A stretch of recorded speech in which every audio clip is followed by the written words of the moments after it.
You don't know true suffering until you put soaking wet cold socks on in the morning. It's the morning of day 213. I'm so glad that I camped here. I just needed it. I was tired. Whatever. I'll make up the miles today. I'll do 40 miles today. It don't even matter. But this was like such a good surprise of a spot because I got here. I thought that my setup wasn't that great. I was a little bit worried, but it never rained again, of course. Classic. Like, I'm stopping because I'm trying to beat the rain because it basically rained on and off since 3 or 4 p.m. So it's like for hours and hours it was raining on and off. So I thought I was making a really smart move, but I mean, it all worked out. And I had service here, so I was able to communicate with Outside Jay. He's actually camped, I don't know if he'll still be there, but he's camped 10 miles ahead where the trail crosses like a parking lot that has a privy. And he's going to probably meet me at the highway today. What else?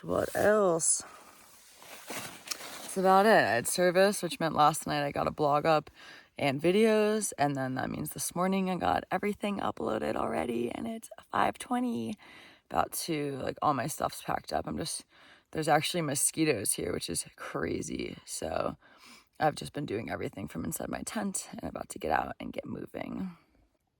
It's crazy. It's 5:40.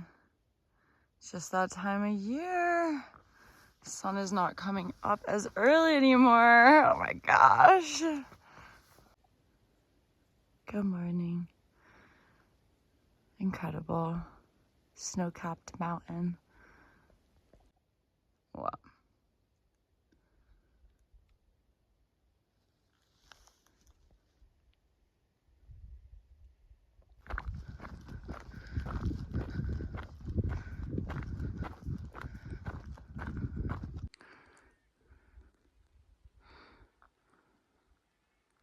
I should have known it'd be a party when I arrived. Look at all these people.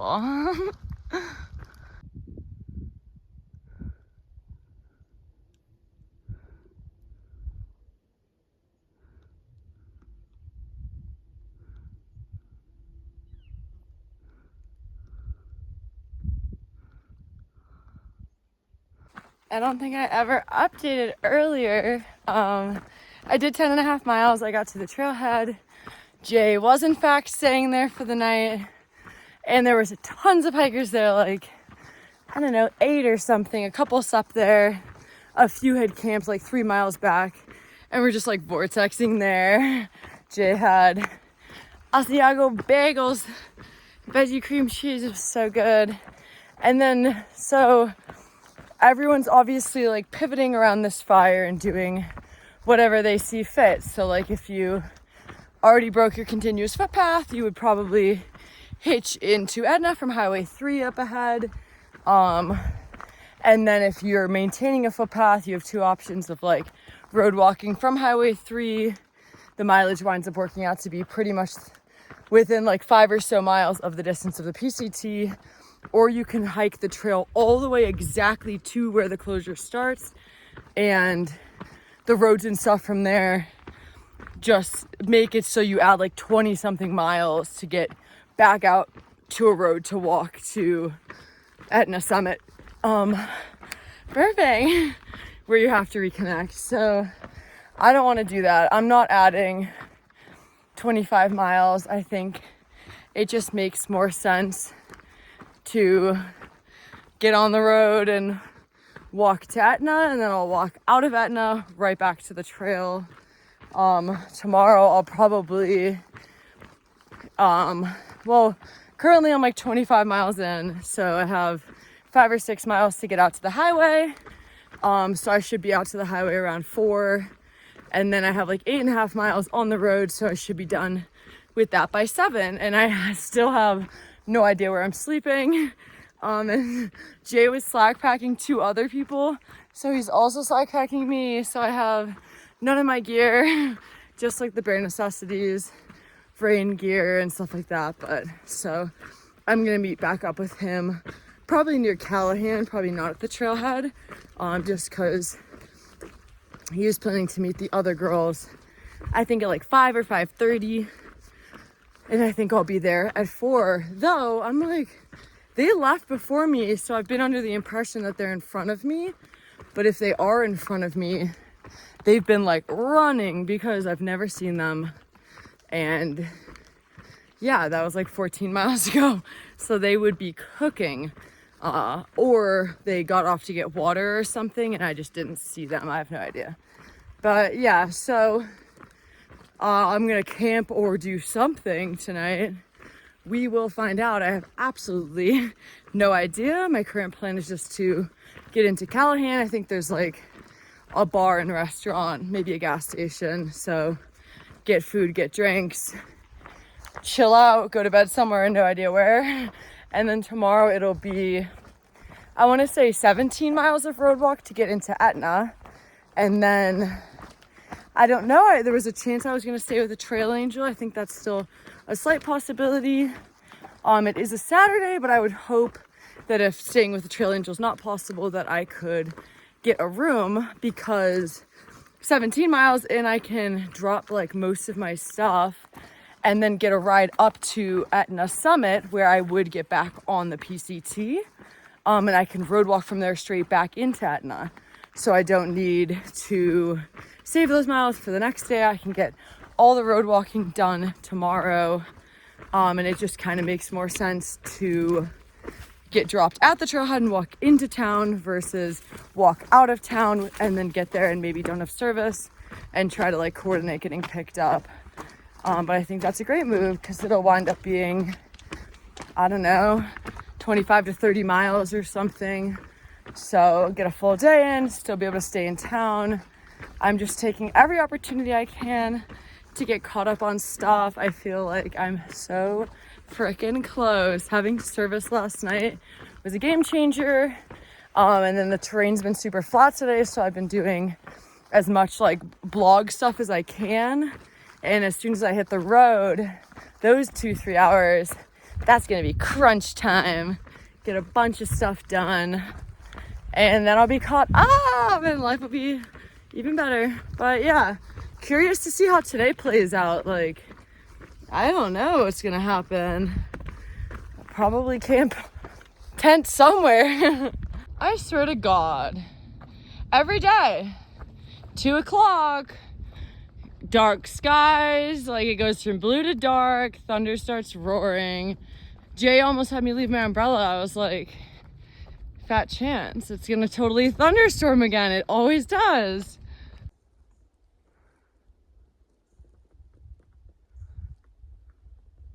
Yeah, need new rain pants. Oh, nice.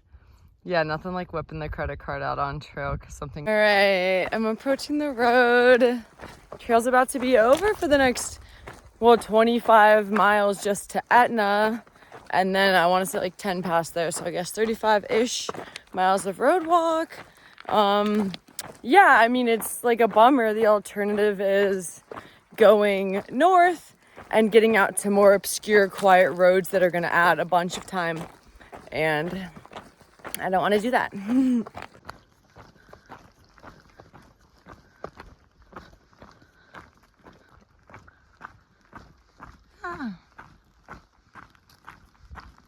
Woo. That's the best sign I've ever seen in my life. All downhill, baby. Okay, I can't keep my mouth shut. Can't help myself. I won't name names, but there is a shuttle driver in the Etna area who I have shuttled with before in 2022. They are well known for driving like an absolute maniac, incredibly unsafe, and they just drove by me as I'm doing this road walk and were like, "You're being so foolish.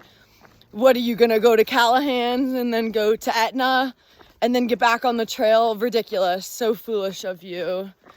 Yeah, actually it's a particularly quiet road walk. I've had like 2 cars go by me so far. Plenty of shoulder, plenty of space, And this is the one way to maintain a continuous footpath. Sorry that that matters to me. And the irony of them whipping off and me watching them go into the other lane and veer to the side to take the turn. It's like, I am actually quite literally and statistically safer walking on this road than I would have been in the car with you. No, dude, don't yuck my yum. Don't talk to me like I'm a little kid who's never made choices for myself before. Like, I can do whatever I want. I can walk on any road. It can be as narrow, it can have no shoulder, it could be the stupidest choice of my life, but I don't know, it'd have to be a pretty crazy road to be worse than the 2,000 miles of various road that I've hiked across the country. But that peeved me off. You're foolish. Don't tell me I'm foolish. I do whatever I want. Ugh. I hate being told something like that. That is crazy. I mean, that's fire, dude. That's fire smoke. Jay just drove by again. Ah, second Coke of the day, baby. Been out here for like over an hour. This is incredible. I mean, yeah, am I happy about a fire? No, not remotely happy about a fire. It's always easier to just do trail and just do that, but I'm rolling with the punches and this is gonna be fine. At least I can road walk around this fire and it'll be an easier 40-mile day than most. And I think I get to get a burger at this restaurant in Callahan. Getting there, woo! We're living! We are living, baby! Don't do road walks, guys. They're super foolish and dangerous. Okay, I got crazy. I picked so many blackberries. Oh, this road walk is amazing. My pace has slowed dramatically. It's all blackberries. Every single one of those bushes. I mean, they're not all right, but most of them are. I love road walking. Oh, what a magical way to end a 40. Entering Callahan. I've actually never come here on the PCT before, but I guess that's not super surprising because the population is 300 and something. And there's really 250. There's really nothing here, but it's good for a fire reroute. So cool. I made the only thing in Callahan. A couple of bicyclists that Town sunset. All right, I never signed off on today. So I'm in this bathroom. Did 39 miles. Did the first 30 miles on the trail, and then, oh, this is so accurate. And then like 8 or 9 miles on the road, and then Jay just drove me into Etna so I can stay here tonight. Tomorrow morning, going to get up and do, I think it's like 10 miles to Etna Summit on the road, and it's like 15 or something miles from Callahan to here. So yeah, come back, stay in town tomorrow night, get all the road walk miles in, connect the footpath. Ta-da! So just set up my tent, gonna go to bed. It's pretty late.